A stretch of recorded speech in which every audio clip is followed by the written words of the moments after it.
Buscamos un poquito más a Alberto, que le podamos preguntar cosas de sus posiciones dentro de Izquierda Unida, dentro de la actividad parlamentaria, de la actividad en el 15M y demás, y sobre todo que tengamos una interactuación un poco más cercana, que puede ser que luego en el acto, como previsiblemente vamos a tener una influencia bastante mayor, pues no vamos a tener oportunidad de tener ese contacto. Bueno, yo creo que Alberto tiene poca presentación, es diputado de Izquierda Unida por Málaga en 2011, y es portavoz de la Comisión de Hacienda, de Economía, de Empleo y de Presupuestos, si no me equivoco.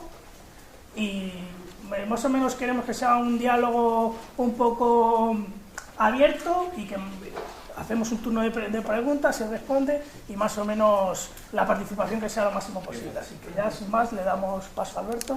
En primer lugar, pues agradeceros a todos vosotros y vosotras pues la presencia aquí, ¿no?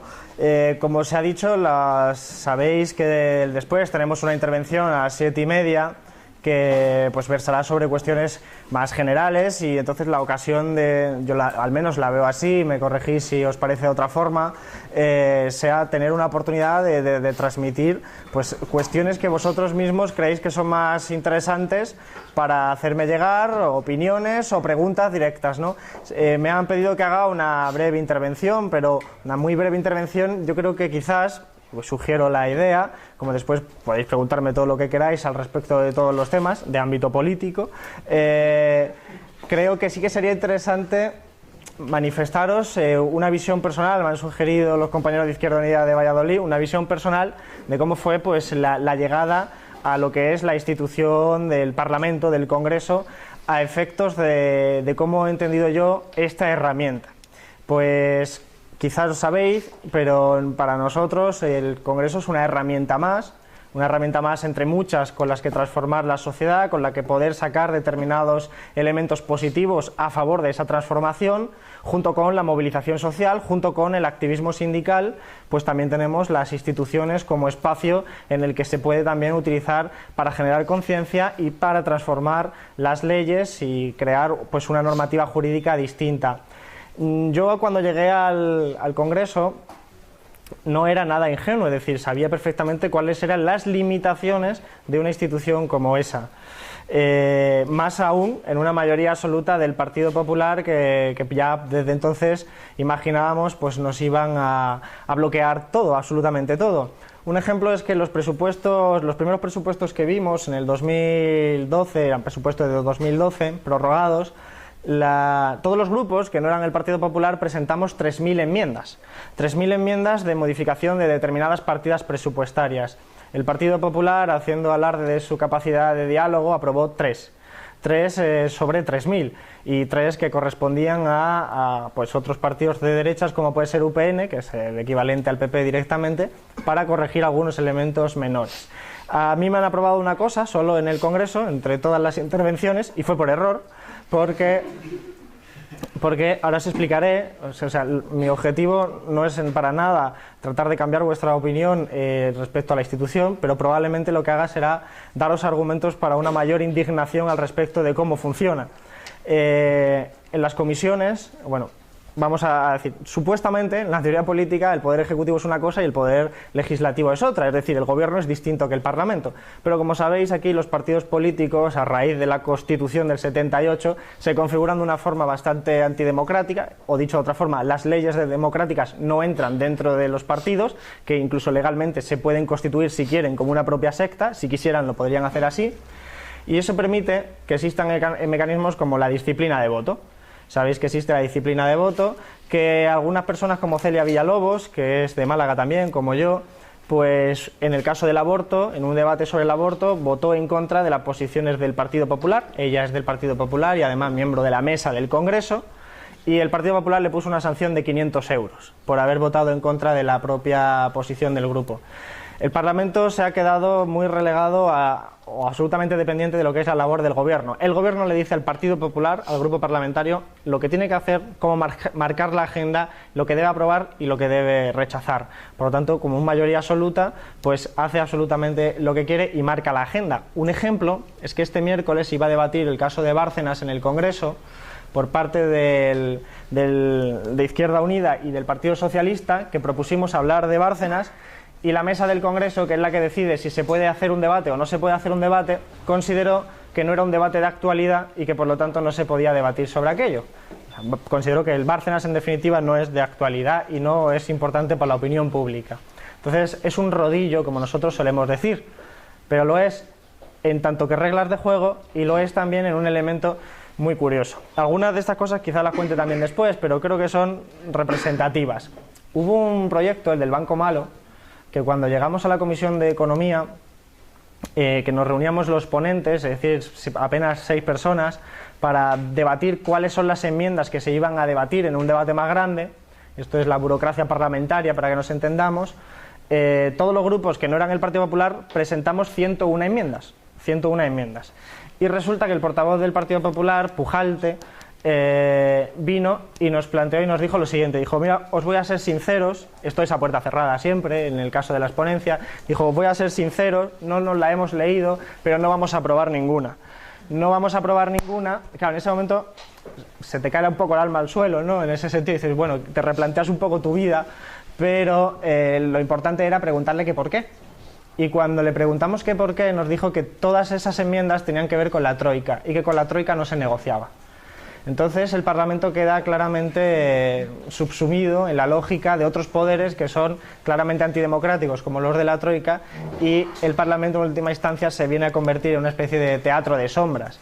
Teatro de sombras en la medida en que se puede debatir si se pita o no se pita en los estadios de fútbol. De hecho, esto me recuerda que hubo una proposición del PP que la llevó un proyecto del propio Partido Popular para prohibir los pitidos de fútbol, los pitidos en los estadios de fútbol. Había pasado un evento, no recuerdo cuál, que se había pitado contra el Barcelona o algo así, y entonces el PP, que en ese caso era el PP valenciano, propuso que se prohibiera pitar en el estadio de fútbol. Se estuvo debatiendo sobre aquello tan importante 1 hora y media en el Congreso y salió rechazado.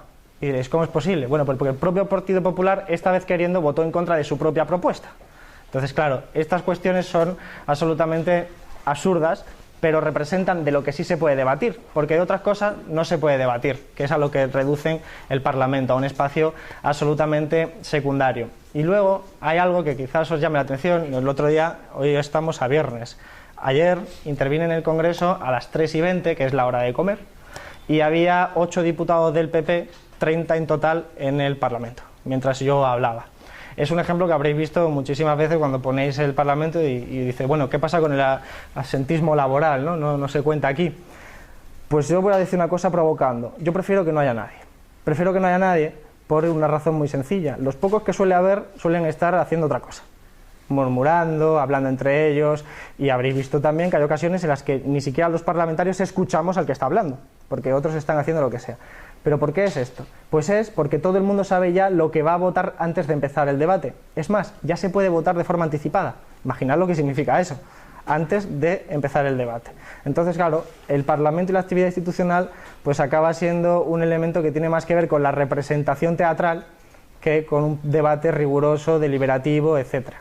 Y en este punto, pues cuando tú subes a la tribuna y no hay nadie o los que están hablando, pues te distraen y es mejor que no haya nadie. Tú haces tu intervención porque sabes que no te diriges a ellos, pues no los vas a convencer porque incluso en el caso de que los convenza van a votar otra cosa.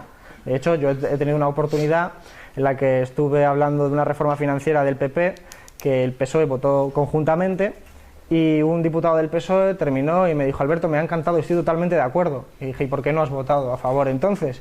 Y evidentemente me dijo que la posición de su partido era absolutamente otra. Entonces, al final, lo que existe es una pequeña, importante oligarquía interna en los partidos que hacen que, aunque haya 350 diputados, los que realmente mandan son 3 o 4 y que ni siquiera están en el Parlamento, sino que obedecen lo que les están diciendo desde el gobierno, que a su vez tienen todos los asesores y los grupos de interés.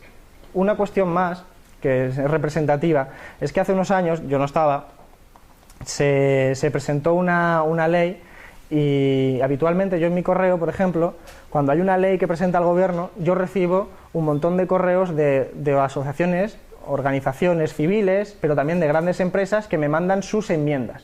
Me dicen, estas son nuestras enmiendas, por si las quieres estudiar, ¿no? Ese tipo de información. Evidentemente nosotros pasamos. Pues hubo un año en el que tanto CIU como el PSOE presentaron las mismas enmiendas juntas que venían, bueno, de hecho hay un caso famoso de CiU que venía hasta con el sello de la empresa, que era una empresa, una consultoría, Garrigues, un despacho de abogados, y venía directamente con toda su eso. Es ahí donde se elaboran verdaderamente las enmiendas, las leyes, porque son muy técnicas y entonces ahí necesitan un equipo de gente que lo esté trabajando en una dirección muy clara. En definitiva, esta es la perspectiva en la que nosotros nos enfrentábamos y nos enfrentamos en el día a día.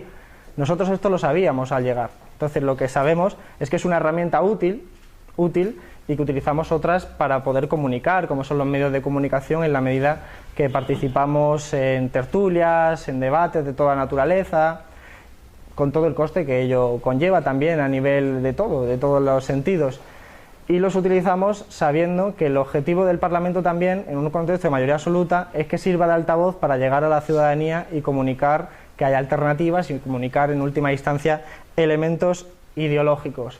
Y este es un poco el tablero de juego en el que nos movemos actualmente. Luego, en la sesión de más tarde, pues daremos elementos ideológicos más que están por detrás, ¿no? Y de lo que entendemos nosotros por crisis política, crisis ideológica, proceso constituyente. Pero el tablero de juego en el día a día de la vida cotidiana parlamentaria está descrito un poco por este tipo de anécdotas que, hombre, son bastante tristes, la verdad. No sé qué opinaréis vosotros, pero resulta bastante frustrante muchas veces hacer un trabajo institucional y que te lo tiren sencillamente pues porque las reglas de juego están configuradas de esa forma. No me quiero entretener más para que entremos en los debates que vosotros queráis, aprovechando que estamos aquí hasta el tiempo que tenemos. Esta breve intervención era pues para hacernos una idea del día a día, porque también justifica una cuestión, y es que hay compañeros que creen que la solución por la que tiene que hacer la izquierda, por el camino que tiene que recorrer, es únicamente la vía institucional. Pero lo que hay que hacer es una crítica importante de la vía institucional para reconocer sus limitaciones. Por eso no solo son un cúmulo de anécdotas, sino que también reflejan que la vía institucional, siendo necesaria, tiene limitaciones y que por eso es importante también el cambio de las reglas de juego, cómo están configurados los partidos políticos, cómo está configurada la democracia formal, cómo está configurada el espacio político y cómo se lucha también desde las instituciones extraparlamentarias, lo que vienen siendo los sindicatos, lo que viene siendo la sociedad civil. Como veis, al final, en vez de 10 minutos me he tirado 20, me imagino, pero no sé, tú llevas la... Bien, ahora vamos a abrir un turno de palabras. Yo creo que la clave es que hemos hecho un encuentro de jóvenes porque la clave es que con Alberto hemos conseguido romper esa barrera de cristal que teníamos los jóvenes en el acceso al Parlamento, y no estamos hablando de que hay un diputado de cada galería, estamos hablando de un diputado que tiene 4 portavocías en el Congreso. Por lo tanto, abrimos un turno de palabra, tomamos más o menos, por suerte no os conozco a todos, por lo tanto diré más o menos, así que si queréis varias palabras a la vez, como queráis. Si quiere alguien empezar, compañero. Hola, buenas tardes. Quería aprovechar esta ocasión, porque no es todos los días se ve uno con el señor Alberto Garzón. Me ha dicho antes aquí el compañero para romper esa...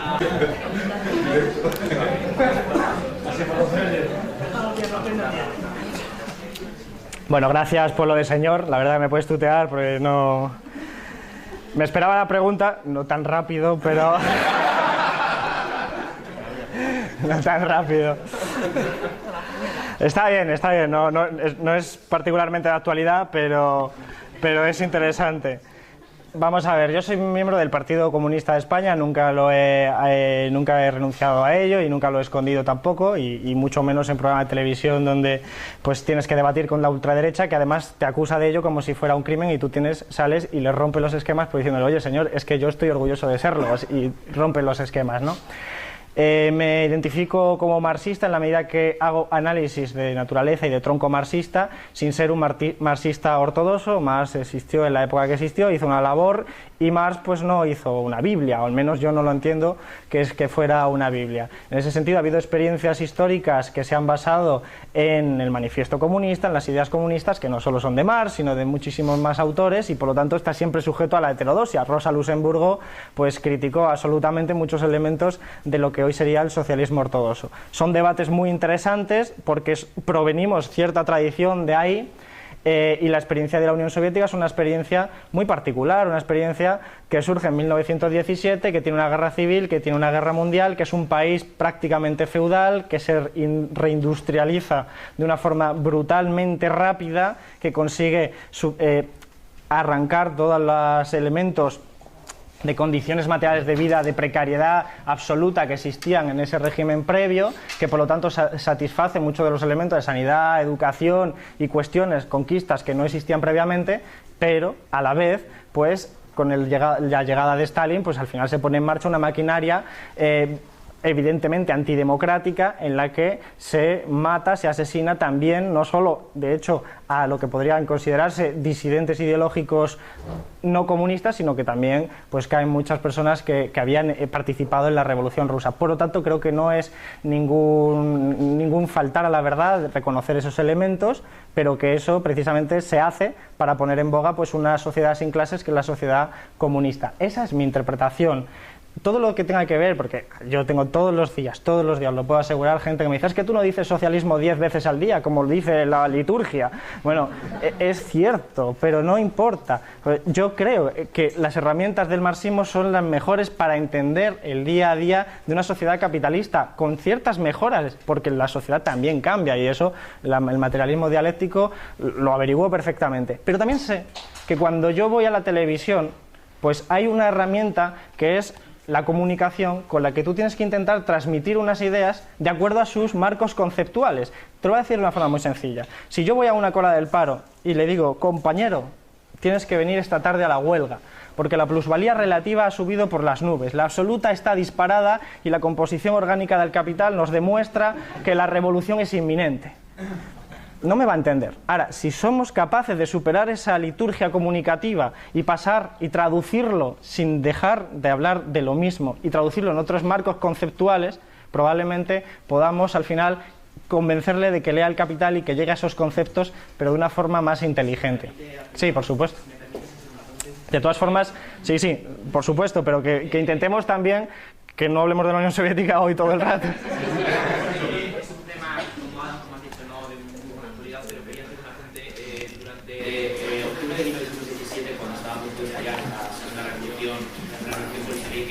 El propio Lenin, al propio pueblo que era analfabeto, que era un pueblo completamente rural, que no sabía ni leer ni escribir, de eso el 90% de las personas en la lista eran analfabetas, simplemente les leía los otros de tabla, les mandaba las símbolos y señales. Yo creo simplemente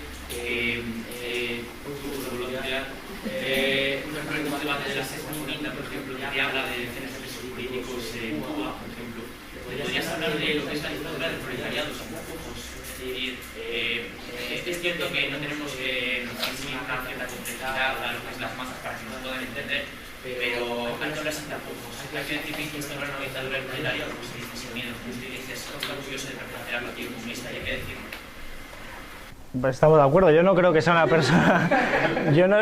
una persona que no hable claramente. De hecho, hablo con toda la claridad posible. Lo que pasa que es cierto que no utilizo el lenguaje propio tradicional, pero creo que eso no es faltar a la sustancia ideológica que hay en el fondo. Ahora bien, cuidado, porque los debates de televisión los carga el diablo. Primero, no es fácil estar en ese escenario. Eso hay que tenerlo muy presente.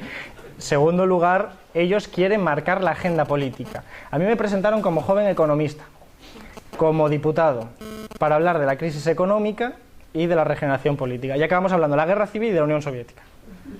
Y esto no es casual, porque ellos son mercenarios y saben de lo que quieren hablar para su público. Y quieren ir a destruir, a embarrar. Podría haberle rebatido todo. Vamos a ver, el señor Maruenda, por decirle señor y siendo generoso con la definición, dijo que Lenin empaló a 20 millones de campesinos. Quiero decir, y es profesor de historia. O sea, no lo dijo gratuitamente, lo dijo porque querías romper el debate, porque quiere suceder un montón de cosas para desviar. Si yo le hubiera respondido, ellos ya ganan. Ellos ya ganan. Yo lo que quería era dejar de hablar de eso, porque no era lo que le preocupa a la gente que está viendo ese debate en ese momento. Entonces lo que quería, no puedo entrarle por muchas barbaridades que diga, porque ya ganan con marcar la agenda. No podemos dejar que nos marquen la agenda. Otro día nos vamos a una sala, a un Ateneo, y debatimos sobre la historia de la Unión Soviética, la reindustrialización y todos los que nos hemos especializado, especialmente aquellos que somos economistas y hemos hecho programas de economía rusa durante muchos años. Ahora bien, eso en su espacio. Cuando vas a un programa que tiene 1,5 millones de telespectadores en un clima como este, pues creo que hablar de la Unión Soviética es darle una victoria clara a ellos, que no implica que no seamos claros. Si hay que ser claro, se es, y yo creo que lo somos, pero en temas que son de los que le están preocupando a la gente, que no significa que yo no lo opine, pero que no lo pongo como bandera tampoco. Hola, buenas tardes. Yo quería preguntarte sobre las últimas declaraciones de Diego Cañamero diciendo que Izquierda Unida ya no sirve, y yo quisiera esas declaraciones, ¿cómo las valoras tú desde Izquierda Unida, sabiendo que él, por ejemplo, todavía pertenece al CUT, que está dentro de Izquierda Unida? Sí, no, yo Diego lo conozco personalmente. Cuando ocurrió en agosto del año pasado las acciones reivindicativas del Sindicato Andaluz de Trabajadores con respecto al Mercadona, cuando hicieron después la marcha por Andalucía, llegaron a Málaga también, y Gordillo estaba ya enfermo, sabéis que no está activo porque no se encuentra bien, y por lo tanto Diego Cañamero ha sido una de las personas que desde entonces ha estado más visible. Lo conozco, tenemos una buena relación y estamos de acuerdo en la mayor parte de las cosas.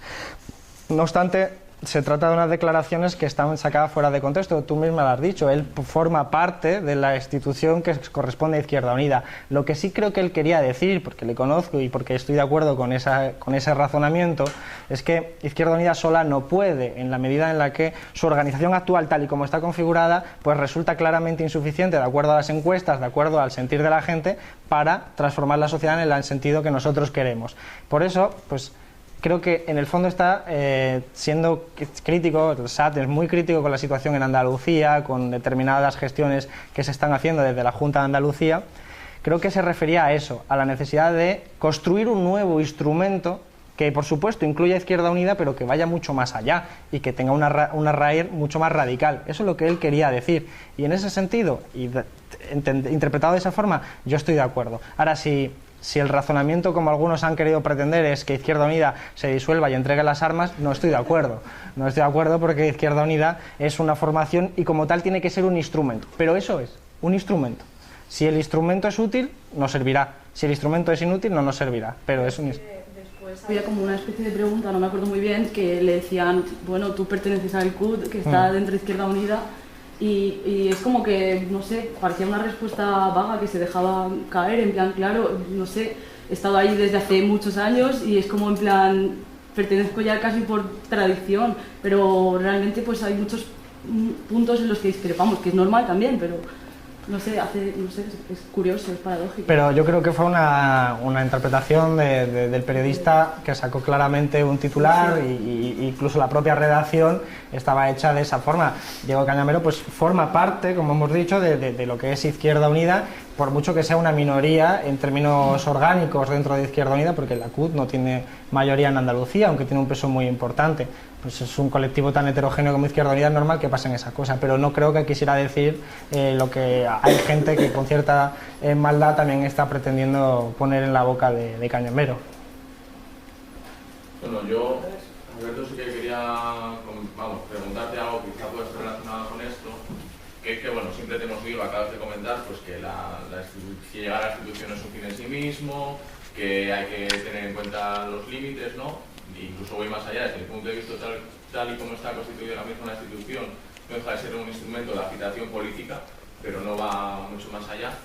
Entonces yo, y estoy hablando en concejal, pero lo voy a plantear. O sea, yo muchas veces cuando vengo a las asambleas de Izquierda Unida veo que la actividad política está orientada casi y en su totalidad a las instituciones, la actividad política de Izquierda Unida. Entonces yo lo que quería plantear, también tú como tu punto de vista de diputado, es que si no deberíamos orientar más nuestra actividad política a la calle, ¿no? De cómo intervenir en los movimientos sociales, cómo llegar a los jóvenes que no puedan pagarse las tasas, a los jóvenes trabajadores que no tienen ahora mismo un trabajo, y cómo generar también esa confluencia y generar ese poder popular que quizá hizo el 15M, que está haciendo también la plataforma de Stop Desahucios, también desde Izquierda Unida, ¿no? Que desde mi punto de vista, pues es también la pata que todavía nos falta o hacia donde tenemos que orientarnos. Pues sí, yo estoy también de acuerdo, porque Izquierda Unida además es una organización política y social, en el sentido de que participa en las instituciones, pero está conformada también por lo que son los movimientos sociales. Creo que la mayoría entendemos que las instituciones son necesarias, pero reconociendo esas limitaciones necesitamos volcarnos más en la calle, porque es la pata que hemos dejado de lado durante mucho tiempo, y eso es una autocrítica que creo que hay que ejercer desde la izquierda, porque heredamos esa institucionalización desde hace mucho tiempo. El Partido Comunista, por ejemplo, en la época, en la dictadura franquista, en la clandestinidad, cuando estaba en la clandestinidad, se organizaba sectorialmente. Como no había elecciones, se organizaba sectorialmente. Entonces conseguía tener una vinculación mucho más estrecha con lo que son las asociaciones de vecinos, las asociaciones profesionales, los médicos, los profesores, la calle en general. Y tenía mucha más fuerza o vitalidad al menos en la calle. ¿Qué ocurre cuando llegan las elecciones? Que se cambia la composición incluso orgánica y al final las asambleas tienen que ver más con la circunscripción electoral que con una cuestión más de sentido sectorial. O sea que ahí se manifiesta también ese proceso de institucionalización y vuelca toda la actividad política en las siguientes elecciones. Y como aquí tenemos elecciones que aunque no sirvan para mucho son cada año, al final tenemos toda la organización con todas sus energías volcadas en el proceso electoral. Y eso, claro, son energías que no estás volcando en otros espacios y que por lo tanto pues las estás en cierta medida desaprovechando. Creo que se podrían aprovechar de una forma mejor, sabiendo que, no obstante, hay una cuestión que le pasa a Izquierda Unida. Izquierda Unida es la organización de izquierda alternativa en Europa que más distancia tiene entre el número de afiliados y el número de votantes. Dicho de otra forma, hay mucha gente que vota Izquierda Unida, aunque os parezca exagerado, hay mucha gente la que vota Izquierda Unida, pero afiliados hay muy poquitos. Entonces, claro, en el día a día, llevar ese trabajo, organizar algo, pues es muy costoso cuando no tienes gente para llevarlo a cabo. Entonces tienes ese vuelco que implica muchas más cosas. Después hablaremos de lo del proceso constituyente, porque no es lo mismo la generación que se ha educado en la transición y que cree verdaderamente en la Constitución como un resultado de la lucha de la izquierda, que aquellos que hemos nacido muchísimo más tarde identificamos en la transición un relato absolutamente distinto, porque de ahí también llegamos a una cuestión, la lógica de las encuestas. Ahora tenemos encuestas que ponen que Izquierda Unida está muy bien. Pues hay gente, y esto hay que decirlo, dentro de Izquierda Unida, que considera que ya hemos hecho todo lo que hay que hacer, que ya que estamos bien no nos movamos y no demos un salto cualitativo, ¿no? Si se pudiera. Ellos niegan que se pueda dar. Entonces se vuelve la organización más conservadora según se avanzan las encuestas, porque tu brújula solo marca las encuestas. Entonces nosotros, otros pensamos que al contrario, ahora hay que ser más beligerante, más radical para dar un salto cualitativo. Bueno, pues eso también tiene que ver con cómo ves las instituciones y por eso es tan importante.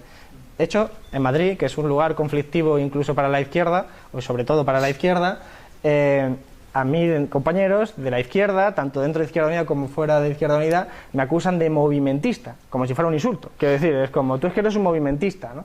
Tú no eres de la clase obrera, tú no... Entonces ahí hay rasgos que identifican que la sociedad también va cambiando en el sentido que tú estás diciendo. Pero tu reflexión la suscribo plenamente.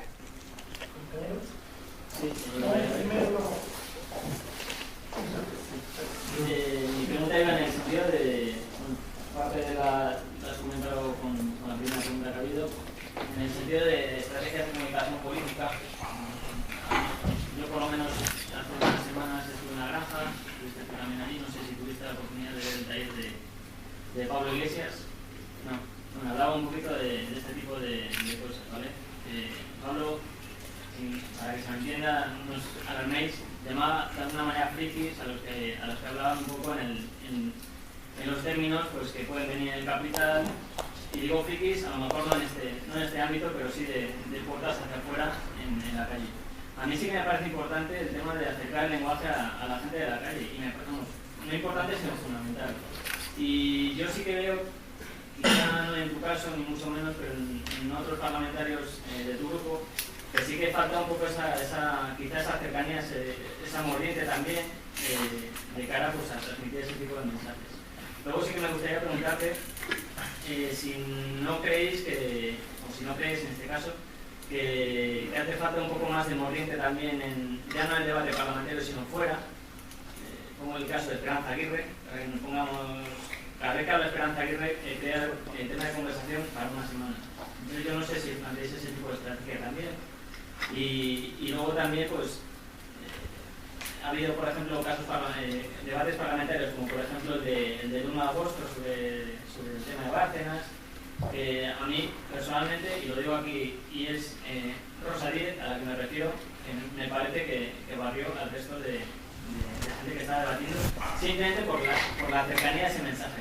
Entonces mi pregunta va en ese sentido. Si no crees que a lo mejor desde la izquierda hay quizá un complejo de ser puros con ese tipo de información, o si hay que ser un poquito más, no demagogos, pero sí más cercanos a la gente, ¿vale? Has planteado cosas que son muy interesantes. Pablo es muy amigo mío, Pablo Iglesias, no estoy de acuerdo en muchas cosas con él, en otras muchas sí lo estoy. Pablo no deja de ser un provocador cuando va a esos sitios, ¿eh? O sea, y lo hace queriendo, porque sabe cómo funcionan las cosas, entonces es un maestro de ese arte. No obstante, no te falta razón, salvo lo de Rosa Díez. Porque... Ya. No, sí, si no te llamaría valiente. Salvo el onceava ese que dijo que yo creo que todo el mundo se quedó diciendo, ¿eh? Sí, veinteava, sí. Yo creo que en ese, y tiene que ver, una de las mejores intervenciones fue la de Coscubiela. Sí. Pero porque se salió de las formas. Vamos a ver, vivimos en una sociedad mercantilizada que se mercantiliza hasta la política. Y que es política de mercadeo, de oferta y demanda, donde todo acaba dependiendo de los periodistas. O sea, no de los periodistas como profesionales, porque ojalá acaba dependiendo de los grandes medios de comunicación, que son los que marcan la agenda, los que se deciden si se habla o no se habla una cosa. El otro día, en el debate, pues Cayo Lara dijo una frase, dijo: estoy hasta los cojones de todos nosotros. Debería haber sido titular, pero ¿sabes qué pasó? Que hubo goteras. Hubo goteras en el Congreso y se decidió que eso vendía más. Entonces es muy difícil y creo que peligroso en cierta medida, aunque estoy de acuerdo con el fondo, subordinar nuestra acción comunicativa a los grandes medios de comunicación, porque al final sabemos quiénes son. O sea, son el de Grupo Planeta, Lara, que cogen la sexta y dice que tiene que ser una cadena centro-izquierda que respete a la derecha. Y te pone tertulianos que aquello parece intereconomía. O sea, que no se distingue nada de intereconomía. Entonces, claro, mejor hacer eso de forma inteligente que ir a matar y acabar tú siendo el asesinado. Y creo que es importante romper las formas. Nosotros cuando rompimos las formas fue con Draghi, por ejemplo, y llamó mucho la atención, y sin embargo no sale en la televisión. Pero la gente lo conoce por las redes sociales, porque no se dijo nada de que había sido una comparecencia clandestina en la que nosotros habíamos roto los obstáculos que nos habían puesto y lo habíamos transmitido por otras fórmulas. Y que yo le dije a Draghi que debería estarlo juzgado, siendo juzgado por todo su papel en la crisis. Eso, a mí me ha llegado parlamentarios de Grecia y parlamentarios de Alemania a felicitarme por esa intervención, pero eso no ha salido en la televisión, no lo han querido decir. Y hay veces que uno no sabe. O sea, yo la primera vez que intervine con Montoro, yo, que creo que tengo un tono sosegado, pero directo, frío, le dije que él apoyaba el terrorismo financiero. Y yo digo, con esto me lo he marcado, y mirando atrás a los periodistas, y me lo van a poner seguro. Nada, absolutamente nada, como plano, no intervine, como si no hubiera intervenido. Entonces es complicado cuando las decisiones de lo que se comunica a la gente o no se comunica no la tomamos nosotros. Creo que es verdad que hay que romper las formas, pero también se agota esa estrategia, porque esto de ponerse una camiseta sales en las noticias, pero cuando te has puesto 10 veces la camiseta, con una camiseta una, con otra, sacas una bandera, la gente ya se cansa, pero es una política también muy en ese sentido. Entonces yo creo que hay que seguir reflexionando sobre eso, pero creo que es más importante que construyamos nuestros medios de comunicación. Y ahí sí que estamos perdidos, porque desde que desapareció la pirenaica en el franquismo no tenemos nada, tenemos Twitter, ya ves tú. Comentaba también, por ejemplo, poniéndote un ejemplo, el tema de Coscubiela, precisamente la intervención que citabas, pues directamente llamó corrupto a Rajoy. Sí. Y yo creo que ese lenguaje hay que tenerlo, hay que morder ahí. Realmente, y con respecto al tema de los medios, no sé, a mí me dejó un poco descolocado también que Izquierda Unida, por ejemplo, en Andalucía no haya tomado una cuota de poder en Canal Sur, por ejemplo. Es otra de las cosas que a mí me hubiera parecido fundamental simplemente para informar, porque es que muchas veces informando ya tienes mucho hecho. A mí también. Ya, bueno, no hay debate porque estoy de acuerdo. Quiero decir que Ojalá se hiciera de esa forma, ¿no? Ojalá tuviéramos esos medios y ojalá se pudiera interferir. De todas formas, en Canal Sur lo que ocurre es que lo que son la disposición de los programas y demás se hace supuestamente por unos técnicos que se liberaron en su momento. Tiene un conglomerado un poco extraño porque yo me preocupé por esa cuestión. Pero sí, insisto, las reflexiones que nos faltan medio de comunicación para hacerlo. Y también nos falta pues mucha gente dispuesta a contribuir a eso. Finalmente, hemos llegado a difundir más cosas por Twitter y por Facebook que por nuestras herramientas tradicionales porque carecemos de ellas. Y en ese sentido sí que tenemos que actualizarla. Pero yo no tengo la solución. Ojalá, ¿sabes? Ojalá. Si alguno la tiene. Compañero Blanco. Hola, bueno, yo me llamo Gustavo. Voy a cambiar un poquito quizás de tema, no quiero hablar de empleo. Yo no soy militante de Izquierda Unida, soy simpatizante, me moví de los movimientos sociales de Valladolid, uno concretamente, el JOCE, y bueno, yo quería quizás escuchar un mensaje un poco de optimismo, ¿no? En cuanto al empleo y qué posición un poco podemos tener los jóvenes ante ello. Ya muchas veces te cansas, sales a la calle ante la reforma laboral, sales a manifestaciones, no cuentas, es un número, simplemente la nota de prensa, que hablan los medios de comunicaciones, tantos miles, pero no se ve la raíz, no se ve la raíz de los jóvenes que estamos viviendo esa crisis laboral. Yo ahora tengo que hablar de que soy afortunado porque tengo trabajo, no sé si es que nos han acostumbrado, nos han metido en la cabeza de que somos afortunados los que tenemos trabajo, pero en qué condiciones estamos teniendo. Yo voy a contar una cuestión personal porque mi jefe no está aquí. Yo trabajo en una empresa privada en la que todavía ahora el empresario, aunque estás de baja, le permite 3 meses estar sin pagarte. La seguridad social le paga a él. Esto lo he dicho con un sindicato en el que yo he ido a ver mi situación, ¿no? Entonces llega ese momento un poco de que necesitas un mensaje de credibilidad, de por dónde tenemos que ir, ¿no? De que no solo, ya sé que yo he participado desde hace muchos años en movimiento juvenil, como decía, motivar a los jóvenes, saber nuestros derechos, nuestros deberes, cómo poder transformar la realidad, pero yo creo que un punto en que te crees que sales a la calle, vemos carteles, ¿no? Con 20 personas en la calle, pero esto no cambia, ¿no? No sé qué mensaje podrías trasladarnos o cuál es tu opinión para decir, bueno, podemos ir por aquí, o la alternativa de Izquierda Unida va a ir por aquí, ¿no? Algo que nos vuelve a ilusionar de alguna manera a los jóvenes que quizás estamos viendo nuestra realidad un poco complicada, ¿no? Y que no sabes por dónde tirar. Bueno, fue Gramsci el que dijo aquello del pesimismo de la inteligencia y del optimismo de la voluntad, porque al fin y al cabo no se puede ser optimista de acuerdo a la situación actual económica. Es decir, si alguien viene aquí y te dice mañana vamos a tener pleno empleo, te está estafando. Es decir, no es tan sencillo. Lo que no quiere decir que no se pueda acabar con el desempleo, pero tampoco es de hoy para mañana, porque todo esto tiene una raíz económica que hay que explicar y la economía tampoco se transforma de un día para otro. ¿Hay alternativas para luchar contra el desempleo? Desde luego. Es decir, económicamente se puede justificar y articular una alternativa que exprese que la lucha contra el desempleo es el principal elemento y motor de política económica. Eso por un lado. Ahora, políticamente, lo que ocurre es que nosotros no tenemos los instrumentos, es decir, muchas veces parece que se le pide, por ejemplo, a Izquierda Unida o al 15M o a los movimientos sociales en general que sean ellos los que creen el empleo. Para crear empleo tienes que tener los instrumentos para poder hacer la política económica que cree empleo, que genere empleo. Eso no lo tiene la izquierda, los tiene la derecha. Los tiene la derecha, primero, por el lado del poder político, gobernando en el gobierno de España, y por el lado del poder técnico, poder económico, que son los llamados mercados, el poder enorme que tienen y el control del Banco Central Europeo. Estados Unidos, por ejemplo, tiene una actitud con la Reserva Federal que permite financiar al gobierno de Estados Unidos hasta que baje la tasa de desempleo por debajo del 7%.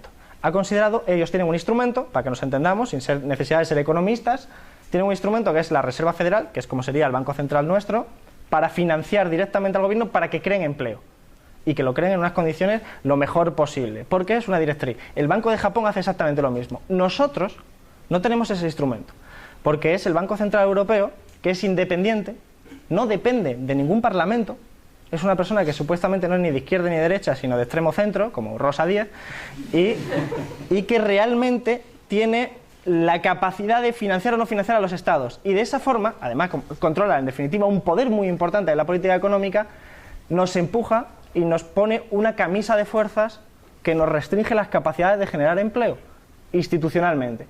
Esto no es casualidad, es que hay una concepción ideológica de transformación social de lo que es la Unión Europea, que es lo que veremos luego, por el cual España va a ocupar un papel ultraperiférico dependiente de un modelo laboral de bajos salarios, de alta precariedad, donde la gente más cualificada se tenga que marchar como se está marchando. Es decir, no es la consecuencia nefasta, sino que es la consecuencia buscada de una determinada política económica.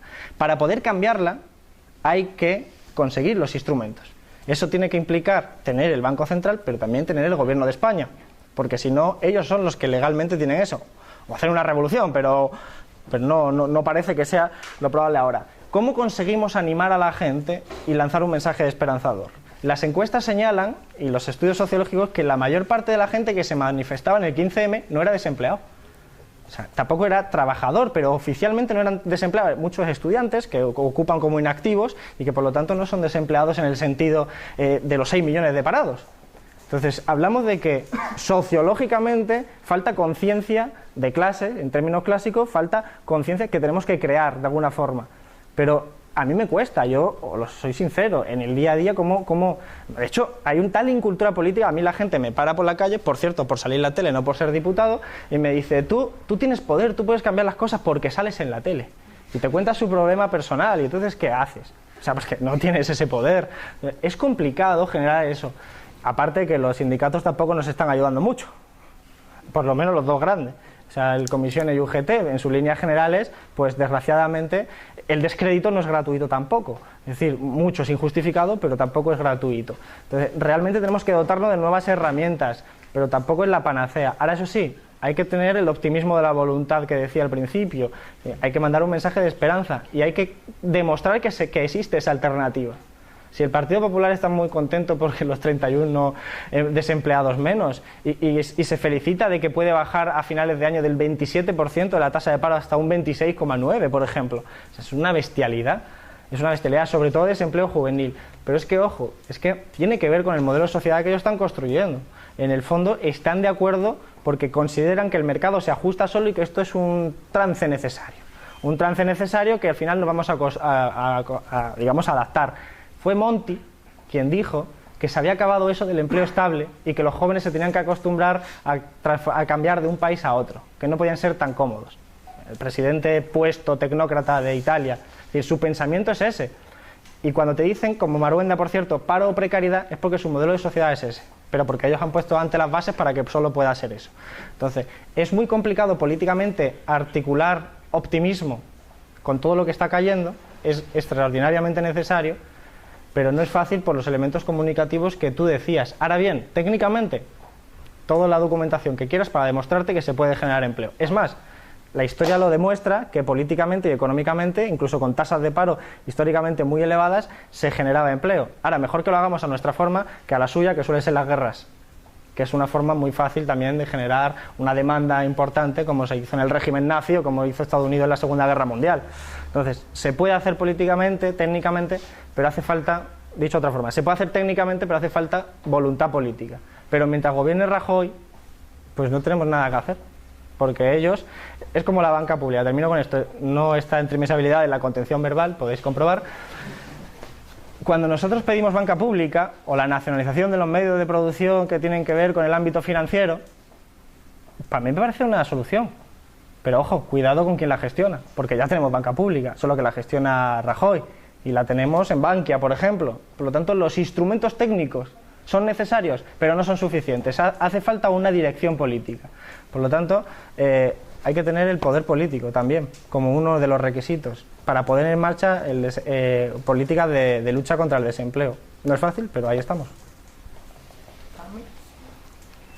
Bueno, nos queda poquito tiempo y ya se han planteado varias veces las cuestiones que quería plantear, que es precisamente todo esto que estabas planteando del analfabetismo político en el que vivimos en este país, que yo creo que tienen sus causas y su historia también, las dificultades que tenemos desde la izquierda y desde Izquierda Unida para llegar a la última ciudadana, como nos planteábamos aquí. Estamos pensando en hacer políticas para la clase obrera, para la gente con más dificultades, para la última ciudadana, y sin embargo nos cuesta mucho que participen con nosotros, porque nosotras somos también, pero poder llegar más a los barrios. Entonces sí que quería preguntarte un poco desde tu experiencia en los movimientos, en lo local, en todo tu proceso, pues algunas claves desde pues eso, ver cómo ampliar la base social, la participación, cómo ampliar todo eso y cómo hacer didáctica. Creo que también se puede hacer, y lo estáis haciendo de hecho desde las instituciones, de explicar qué se decide en cada sitio, cómo se decide y cómo eso nos afecta. Y eso creo que es algo que nos compete a cada una y a cada uno en los barrios, en el día a día, en el trabajo, pero a veces igual nos faltan herramientas educativas, pedagógicas, o nos falta relacionarnos también pues con la gente que está pegándose día a día con las familias y con nuestros vecinos y vecinas que se las ven y se las desean para sobrevivir. Vale, seré rápido en todo caso, las demás intentaré hacerlo para que dé tiempo a más intervenciones. La base es todo proceso de transformación, de revolución, de cambio de la estructura económica, la estructura política, necesita una base social detrás. La base social objetiva de ese cambio, pues podemos decir que es la clase trabajadora, podemos decir que es la multitud si fuéramos detrás de una tradición autonomista, lo que sea.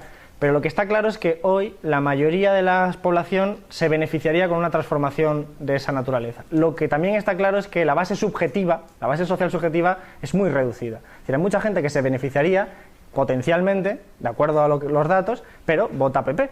Entonces, eso es lo que tenemos que reducir, esa brecha entre la base social objetiva y la subjetiva. ¿Qué ocurre? Que en la medida que no hacemos acción práctica, política, en la calle, no lo conseguimos, porque la subjetividad, la conciencia de clase, cambia en la acción política. No cambia en los despachos, ni cambia en debates académicos, donde podemos debatir infinitamente sobre cuestiones abstractas. Pero lo que está claro es que en esta sociedad, recientemente, una de las grandes enseñanzas del 15M es precisamente esa.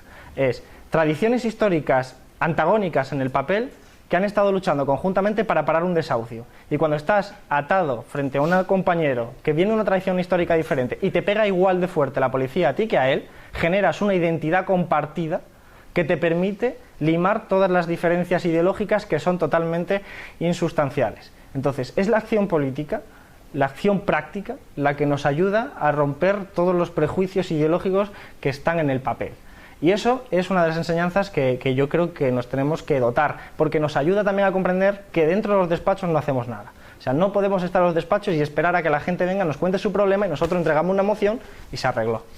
Y esperamos que en el día siguiente en los periódicos nos la ponga. No, vamos a bajar a la calle, vamos a establecer acción sin ningún miedo, sin ningún eso. Creo que esa es la forma de alcanzar esa nueva subjetividad junto con las herramientas de comunicación que hemos hablado antes. Creo que eso es, claro que no es fácil, pero también es verdad que hay que hacer esa autocrítica porque el 15M, con todo lo que ha sido y supuesto, y no estoy pretendiendo ni mucho menos mitificar el 15M, pero sí que es cierto que cambia la agenda política, se debaten sobre pobreza, desigualdad, miseria, desahucios, donde antes se debatía sobre prima de riesgo, mercados, confianza, lo consigue pues una organización bastante precaria que da en determinadas claves, pero que no es Izquierda Unida.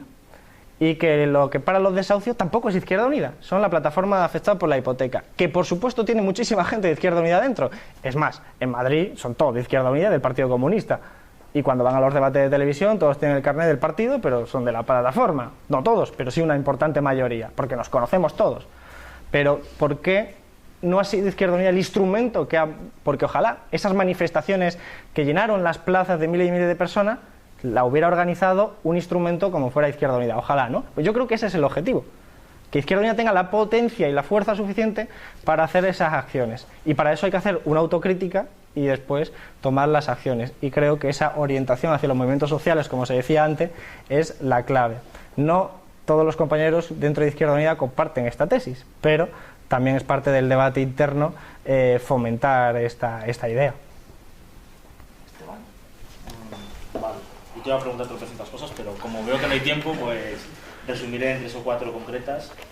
La primera te la voy a preguntar así rápido y sencilla, aunque está relacionada con las demás, que es el tema que, bueno, además te digo, en la conferencia que hizo Izquierda Unida sobre Europa, la construcción de Europa, el pueblo imperialista y demás, la conclusión a la que se llegó es que Europa era un elemento imperialista, pero reformable en pos de una Europa de los ciudadanos, social y al servicio de la ciudadanía, que en palabras es muy bonito, todos nos gustaría, ojalá y tal, pero que incluso en el propio análisis que se hacía se llegaba a la conclusión de que la construcción histórica desde la Segunda Guerra Mundial de Europa era la construcción de un pueblo imperialista con contradicciones internas entre los distintos países porque sus oligarquías financieras tuvieran más control sobre ese polo y a la vez tuviera contradicciones con los polos, en ese caso en su época primigenia con la Unión Soviética y también con el polo imperialista americano.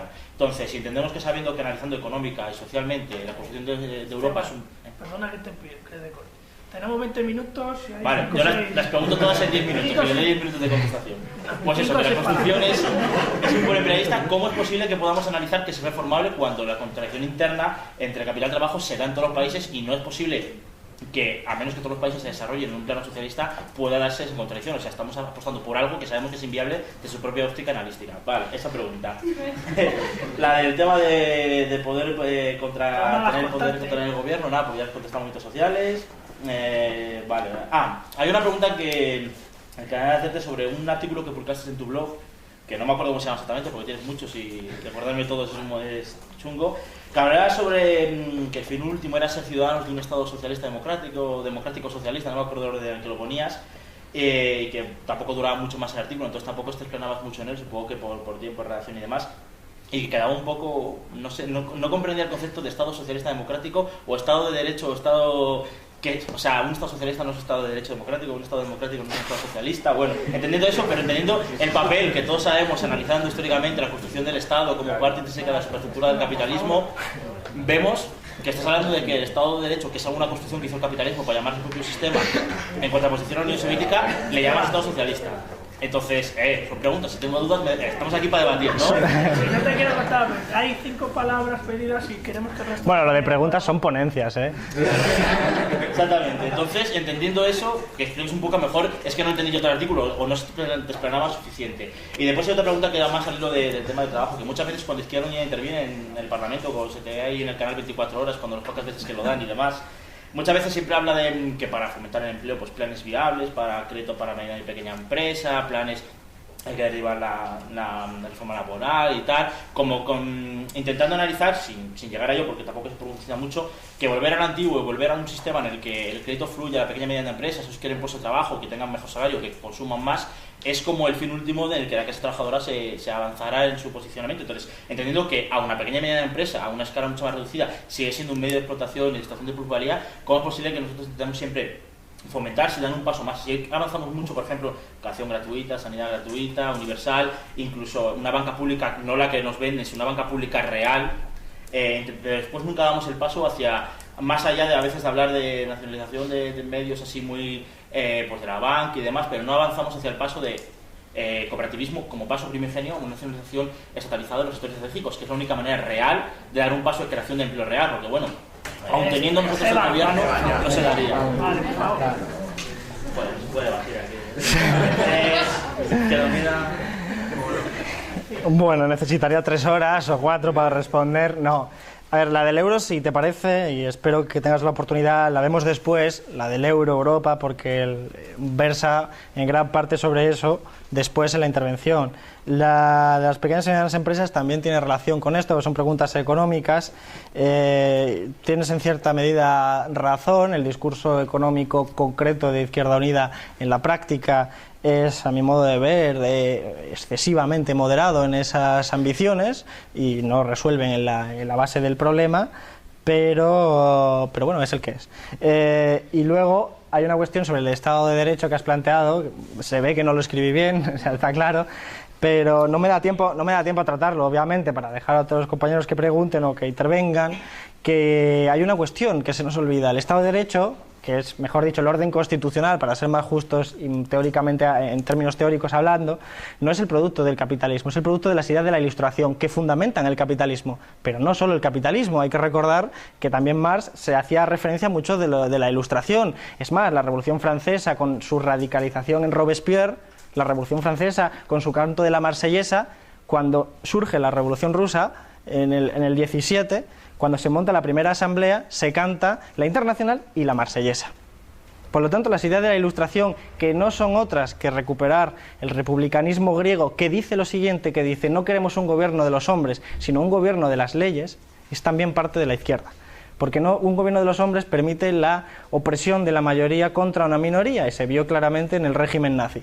El gobierno de las leyes implica, al menos teóricamente, el dominio de la razón, es decir, que aunque una mayoría quiera masacrar a una minoría, si no nos parece justo y deliberativo no se debería permitir. Por ahí van los tiros. Y por lo tanto, yo se hacía una argumentación en esa línea, que no me da tiempo a profundizar más, perdón, pero no daría tiempo. Sí, venga. Vamos a abrir el turno de palabras que tengo apuntado, preguntáis todas, las apuntas y cerramos porque tenemos que ir al otro acto, ¿vale? Jaime. En Izquierda Unida Valladolid hace unos años, y con la excusa de un proceso de primarias abiertas, se ha comenzado a trabajar, yo creo, más abiertos a la sociedad, a los movimientos sociales, no solo a los afiliados y afiliadas, sino también a simpatizantes, y en definitiva creo que se está haciendo que la organización sea más permeable a la sociedad, que creo que es lo suyo. ¿Crees que a nivel federal se podría, porque esto evidentemente es mucho más fácil hacerlo a nivel local que cuanto más alta es la instancia, ¿crees que a nivel federal sería posible caminar en este sentido? Y la otra pregunta es que me parece muy interesante en el sentido que hablaba Carmen antes y que contestabas tú, de generar contrapoder y de llevar a la praxis la teoría, la red de solidaridad popular, que vi que en internet presentaste en Vallecas. Pues si me puedes dar tu opinión sobre la red de solidaridad popular. Sí, yo iba un poco por el tema también de movilización, más a nivel de jóvenes, y yo he visto en mi generación cómo se desmovilizaba un montón a la juventud. No sé, antes yo creo que cuando era más pequeña había muchas más asociaciones, el tejido asociativo era mucho mayor, el tema de jóvenes, por lo menos a mi alrededor, y yo, según he llegado ya a la edad de joven, no había tantas asociaciones. O sea, ahora mismo aquí no es un ejemplo, pero yo creo que estamos todos en alguna asociación de los que estamos aquí. Pero yo creo que la clave es esa, ¿no? Cuando hablábamos antes de acercar el lenguaje a la calle y tal, pues bueno, pues es un poco paternalista también pensar eso, ¿no? O sea, que no acabemos ya diciendo como a los niños pequeños guau guau a lo que es un perro, ¿no? O sea, que también tampoco hablarles, como ha dicho el compañero, que no me entera de nada de lo que te ha preguntado, pero pues no sé, o sea, también crear, tampoco ser tan paternalista, ¿no? Que la gente se organice, se asocie y que esa propia organización sea la que conlleve ya la demanda de crear más, o sea, que sea ese mismo movimiento político, o sea, crear política desde los sitios más pequeños, ¿no? Más desde las bases, aunque sea pues para organizar un ciclo de cine en el barrio, ¿no? No tiene por qué ser político, pero ya en la propia organización se está creando una conciencia más política. Y entonces ahí ya no habría que tener ese paternalismo de explicarle a la gente lo que es una cosa, sino que, no sé, ya la gente lo buscaría, como lo he buscado yo ahora mismo, estoy buscando.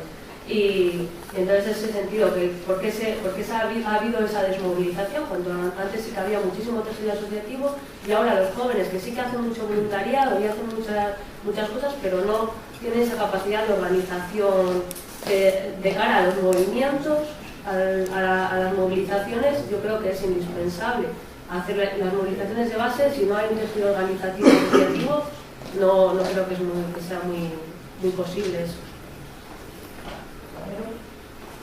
Bueno, a ver, una pregunta rápida. A finales de 2011 dimite con el señor Calderón y se nombra a dedo a la señora del café con leche. Unos meses después dimite la señora Guerra y se nombra a dedo al señor González. A que acabas en Andalucía.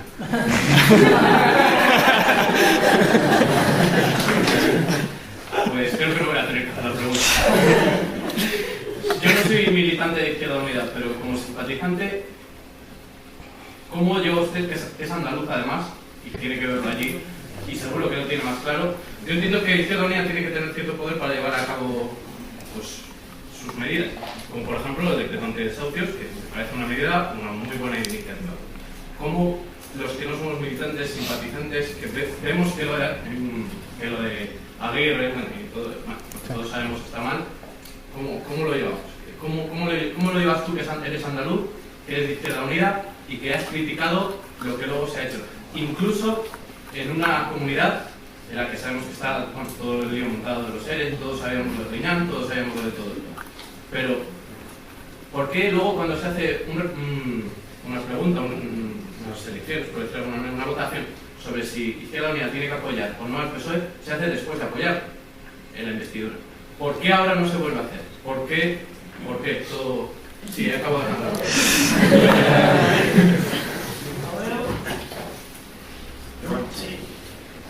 Dos cosillas.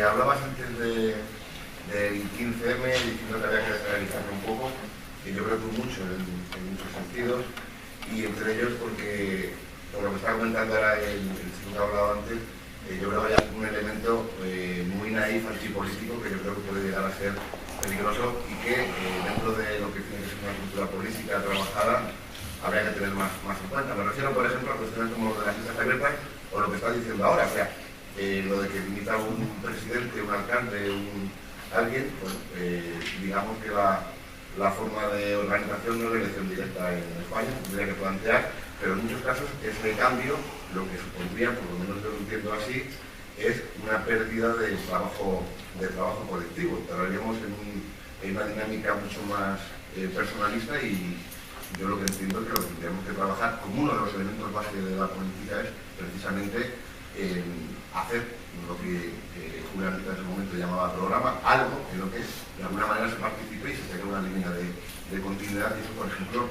con listas abiertas sería imposible. Eso sería por un lado.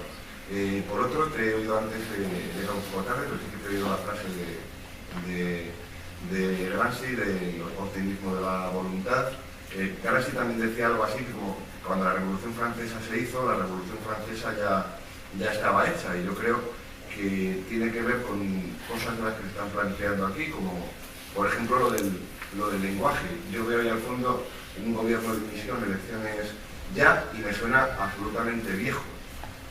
Hemos comentado, estamos yo creo que todos de acuerdo en que en la sociedad todavía no se ha producido un cambio de valores lo suficientemente grande, y plantear ese tipo de medidas, yo entiendo que es utilizar un lenguaje muy viejo y que nos aleja de los nuevos cambios que se pudieran proceder, de los que deberíamos impulsar como organización política, que no tenemos que estar a ver qué se dice para ponernos como esta moderna historia de hacer encuestas para ver qué es lo que más rédito político da, sino todo lo contrario, ir también creando e impulsando valores, y hasta qué punto, ya digo, ese tipo de campañas no refuerzan una vuelta a un viejo sistema, a una división, a unas elecciones anticipadas, un volver a parecer que ahora que nos dan las encuestas un porcentaje más alto, que lo que queremos es presentarnos ahora, que se hagan ya para tener más diputados, para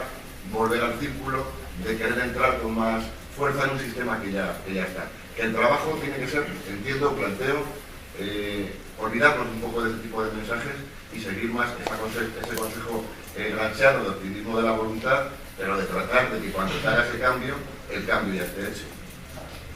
Quedan las palabras, por favor, muy breves, que estamos aquí, compañero. ¿No? Bueno, mi pregunta era muy parecida a la que dijo el compañero. Aprovechando, ya que has hablado de instituciones y demás, aprovechando que eres fundador, también te quería más incidir sobre todo en eso, en un partido que está lanzado en la corrupción, en un partido que ponen a una presidenta nueva cuando les da la gana y casi medio obligan a Izquierda Unida a votar a favor en la investidura de esa presidenta, y también sobre todo preguntar si en clave estatal se podría dar un pacto parecido entre Izquierda Unida y el PSOE, que algunas encuestas dicen que sería posible, si se podría llevar a cabo. Yo quería preguntar sobre las donaciones a los partidos. ¿Hasta qué momento son justas? ¿Hasta qué momento pueden ser buenas, son necesarias? Y sobre todo, ¿son un nido de corrupción? Las donaciones en general. No, es que nosotros donamos también al partido, igual te estás refiriendo a nosotros. Respondo todo lo rápido que pueda porque creo que vamos sobre tiempo. Todo lo que sea una apertura democrática de las organizaciones y de Izquierda Unida, no conozco concretamente el caso de Valladolid, pero todo lo que sea, pues, aproximar más la decisión de los representantes y los cargos públicos a la voluntad de la base social y de los militantes de Izquierda Unida es algo absolutamente necesario. porque todo lo contrario es caminar hacia la generación de oligarquías internas de los partidos que establecen redes clientelares y que al final ignoran la posición de la base social. ¿Se puede hacer en el federal de Izquierda Unida? Creo que hay que caminar en ese sentido. Otra cosa es que el Federal de Izquierda Unida es una organización muy chiquitita en realidad, porque el mayor peso cae sobre las federaciones y sobre las asambleas más de base, pero yo creo que hay que acometer un proceso de reflexión crítica sobre todos los cambios en ese sentido que hay que hacer también en el federal. Eso está relacionado con la cuestión de lo de las listas abiertas. A ver, las listas abiertas es un fenómeno conocido que democratiza un partido, pero tiene también sus pros y sus contras, y si no se tiene en cuenta puede acabar en un sistema anglosajón en el que el más conocido mediáticamente, con todo lo que ello implica, es el que más posibilidades tiene de ser elegido, y en última instancia quien te financia pues estará interesado en promover determinados candidatos y no otros. Entonces tiene sus complicaciones. Por lo tanto hay que buscar un equilibrio lógico entre lo que el otro compañero decía sobre el programa y el personalismo. Esto no quiere decir que no haya más mecanismos. Las listas abiertas son uno, que hay que reflexionar, y yo creo que a nivel interno hay que hacerlo, siempre y cuando se garanticen las mismas oportunidades para cualquier posible candidato, pero además garantizando una financiación de los presupuestos públicos de cada candidato, etcétera. Hay otros mecanismos, los revocatorios. En otras democracias, en otras organizaciones institucionales, existen los revocatorios, que es la oportunidad de a un ministro o a cualquier cargo público, si tienes el 10% de los votos, o del 10 es en Venezuela, el 20% es en Ecuador, o al revés, permites poner en marcha un referéndum para que vote la población para revocar a un posible candidato. Esto también se podría llevar dentro de los propios partidos. Referéndum, iniciativas legislativas, todo lo que vaya en la línea de acercar la base social con los representantes es necesario. Lo de Andalucía tiene que ver con eso. Yo soy crítico absolutamente con el Partido Socialista porque, entre otras cosas, pues representa una ideología en su práctica política que no es la que yo me identifico. Ahora bien, en este caso del de Susana, igual que el de Ana Botella, igual que el de Ignacio González, son críticas injustificadas, porque nuestro sistema no es presidencialista, nuestro sistema no se presenta, aunque en la práctica sí lo sea, porque cuando vemos el cartel vemos a Mariano Rajoy, y cuando vemos en el cartel vemos a Cayo Lara, y vemos a Susana Díaz en el PSOE en Andalucía, o a Griñán, que lo vimos, mejor dicho, aunque lo parezca de facto, en realidad a lo que tú votes es a una candidatura, no votas al presidente. Después, con todos los diputados elegidos, son ellos los que eligen al presidente, aunque respeten la foto del cartel.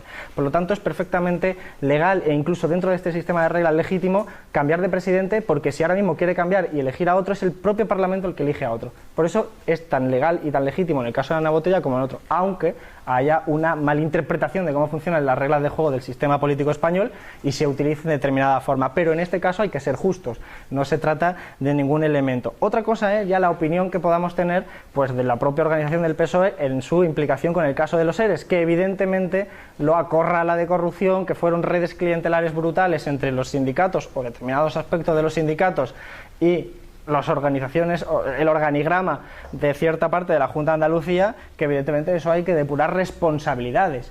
Y hay diputados del PSOE como Viera, que está implicado, como Chávez, que está implicado y son diputados en el Congreso, y otros que en la Junta de Andalucía, pues como Griñán, que puede ser un posible imputado, se va al Senado.